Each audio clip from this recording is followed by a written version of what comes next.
So if you're watching this video, you most likely fall into one of two categories. The first one is that you're a really good student, you scored really well in high school, and you want to use those skills to become a tutor.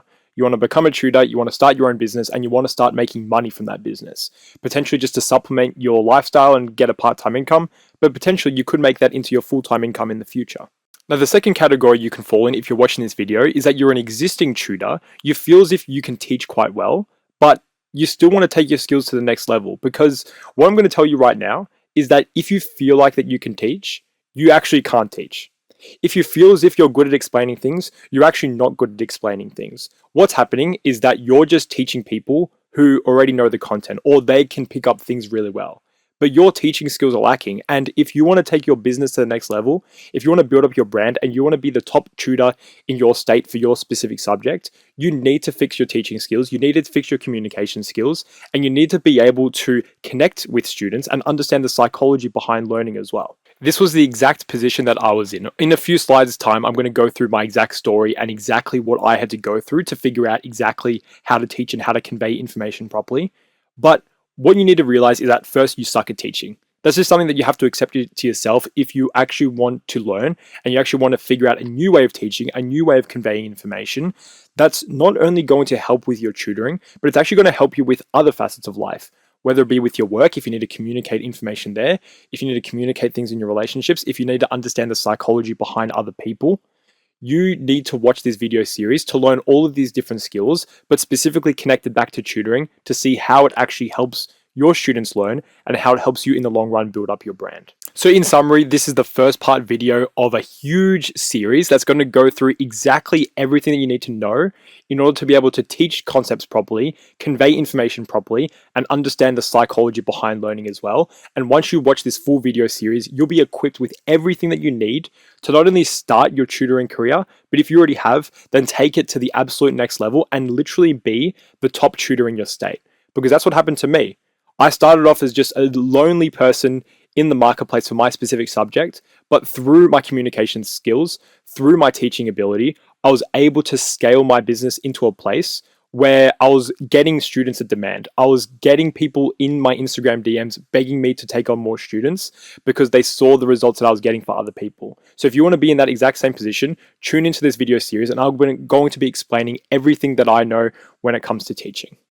Now, as I said in the intro of this video, being a good student or just knowing the content does not mean that you're going to be a good teacher or that you're going to be a good tutor.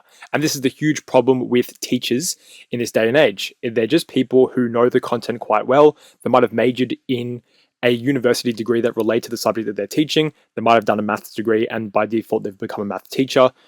It's something where there's a gap in skill missing when it comes to actually teaching and conveying information. And that's what we're going to be running through in this video series, but we're going to be introing it just with the overall things that are actually lacking for you. And the rest of the videos are going to be going through the specific skills for that. Now, for my personal story, when I finished year 12, I thought to myself, my grades are great. I learn concepts really quickly. I'm going to be a great tutor and be able to get students as much as I wanted to.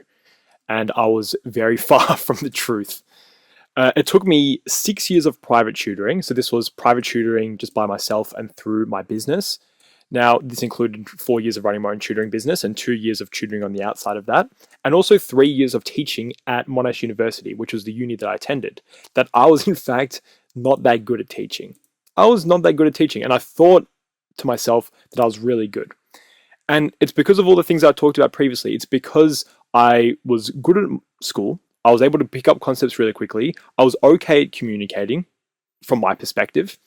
And I never actually reflected and looked at myself back and thought, what could I actually improve about my teaching skills?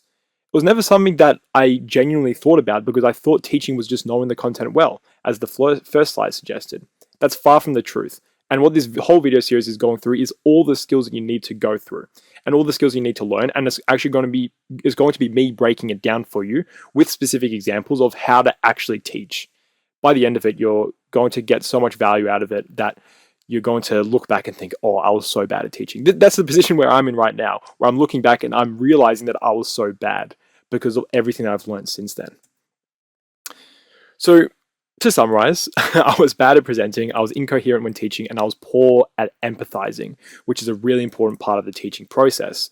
And if you think that you're good, if you feel as if you're scored good subjects and you feel as if you can just transition that into teaching skills, or if you've already got a few students of your own, then you're actually not good.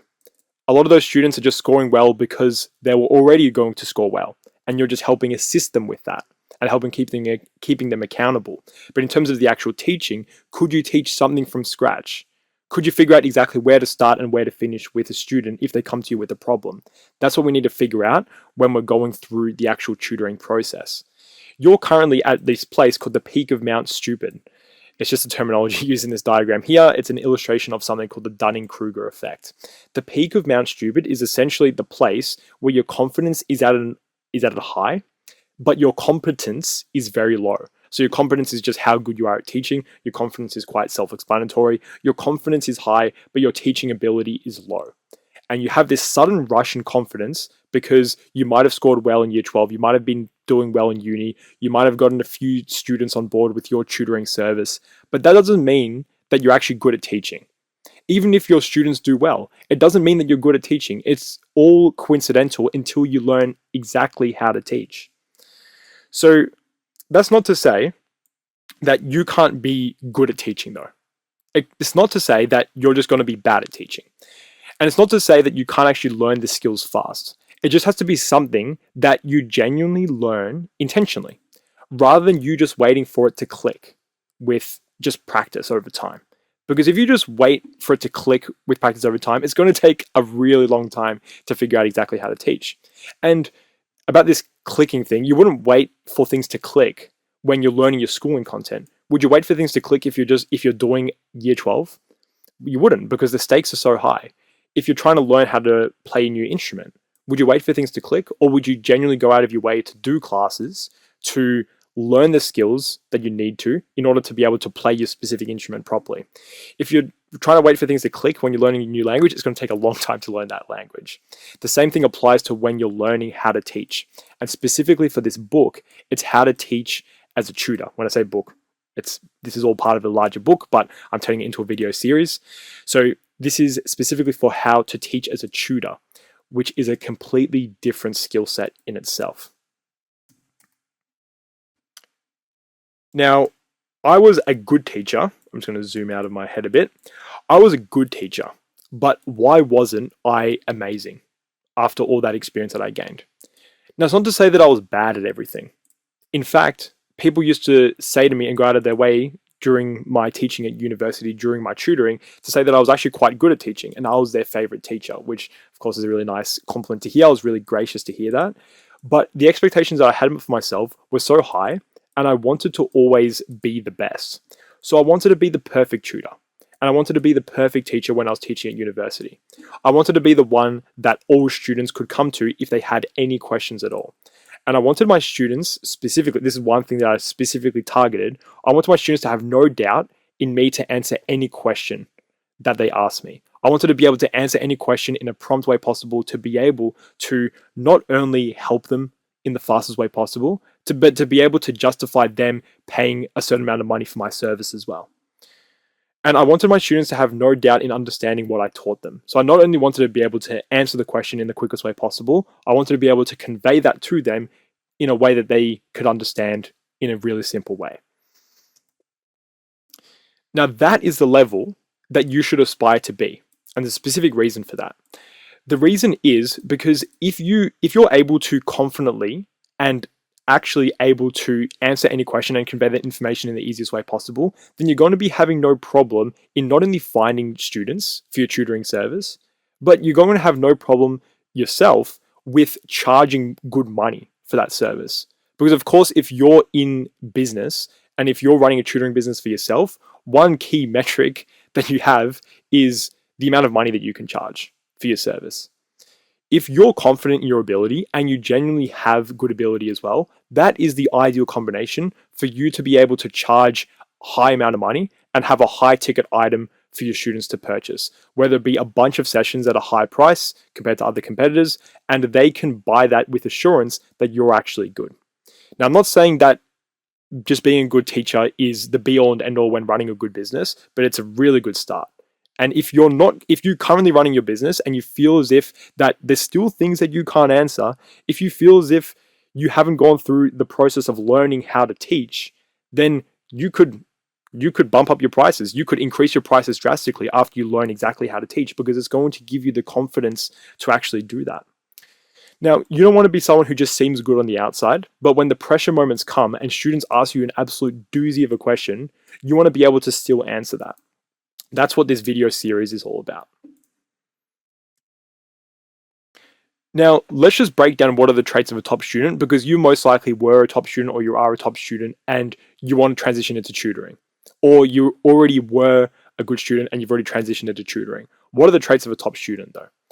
Now, this is what I think. I've just summarized it in 3 dot points. So I've said a deep understanding to know the content well. I think that's pretty self-explanatory. You need sufficient exam exposure or exam question exposure to memorize different question styles. And you need exposure to completing exams under pressure and under time constraint as well. I feel as if this is a pretty good summary of what you need to actually be a top student from a technical and from a learning perspective. Now, the reason why I've summarized it in this way is because for a lot of subjects, we need to think about what the standard is that's required for students scoring really well.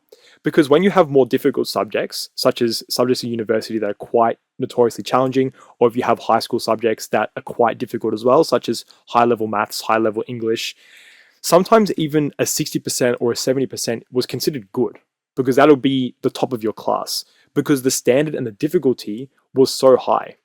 So if you have students scoring the top scores, if they're the perfect student, so when I say perfect student, they scored the highest score possible, that doesn't mean that they scored 100% on everything. It usually means that they're just the number 1 rank. But does that mean that they know everything? Doesn't, because some subjects, 60 to 70% might be considered good, if that's what the bell curve is actually showing. Now, the reason why I've explained it in this way is because the standards are not the same for a tutor. Because as a tutor, you should have the equivalent understanding as someone who can score 100% in everything that you teach.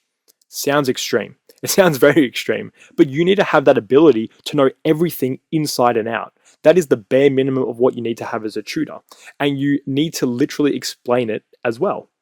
So you not only need to have that knowledge, you not only need to have the ability to score 100% for everything, but you also need to be able to explain it. The skill level to be a top tutor is drastic. And if you want, and it's the same as anything, if you want to be the best at anything, you need to put in drastic measures and you need to be the absolute best. If you think of professional athletes, if you think of professionals in other businesses, if you think of the best people in their respective professions, they know everything inside and out. And that's why no one questions them to get the job done. That's why no one questions them to perform well on the biggest stage. So what we need to do is just rethink of everything you need to know as a tutor in order to be successful in terms of the teaching ability. So I've just rewritten the list and I've bolded all of the changes. So instead of just a deep understanding of knowing the content, you need to have a deep understanding of the content completely inside and out, but specifically to a level where you can regurgitate everything clearly and explain the whys behind all concepts. You don't only need to know how to answer all these concepts and know all these questions, you need to be able to explain the whys behind them, because that's what's actually going to allow you to convey that information to someone else when you're teaching. You need to complete exam question exposure to memorize all of the different question styles. If you come across a new question style, you need to be able to tackle that as well. That requires an ultimate rich level understanding, which I'm going to talk about in different videos. But imagine that if you have a question type that you haven't seen before, you need to be able to answer that in the best way possible. Not only be able to answer it, but you need to explain it as well. It goes really deep, but that's what this video series is all about. And you need to have a complete understanding of completing exams under pressure and under time constraint. So those are just those 3 points reworded as what you need to go to as the extreme as a tutor. But if we're thinking about all the skills that you need to become a good tutor, I'm just going to summarize it here. Well, this is not even a summary. This is just all the things I could think of that could fit on this page. So I'm talking about communication skills, understanding metacognition. Metacognition is just a fancy term for thinking about your thinking. You need to understand how someone thinks in order to be able to understand thinking better and be able to teach better. You need to be able to empathize with students. You need to understand when a student is struggling, and you need to understand what they're specifically struggling with and quickly to be able to teach in a productive way. You need to develop your presenting skills. You need to develop your teaching concepts from foundation up. You need to understand a student's level and dumbing down but without going too far, walking that tightrope, which is quite difficult. You need to understand the psychology behind learning, and you need to get a student to invest in what you're actually teaching. There's a lot of different skills, and it goes well beyond this as well. I've just kind of summarized it with whatever can fit here. Now, all those skills I listed on the previous slide and all my teaching ability, I only developed as I went.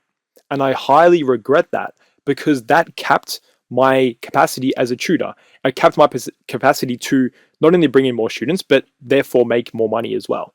So during my experience of 6 years of private tutoring, including 4 years of running my own tutoring business, and also 3 years of teaching at uni, it took me ages. It took me all those experience to learn all the skills that I needed to become a good tutor, to become a good communicator, and connect with students on an emotional level. So I want to streamline all of that. I want to put everything I know out there, because I feel as if my experiences are very unique, and I've developed and learned all these skills as I went, and I learned a lot of different nuances about teaching, and specifically for the tutoring context. So that's why I'm making this YouTube playlist, putting all my information out there, everything that you need to know about teaching in the tutoring context, and building up your tutoring reputation and building up your tutoring brand in order to make more money. I'm going to be running through everything. So you need to know how to become the best tutor, the best explainer, and the best communicator, regardless of what background you're coming from.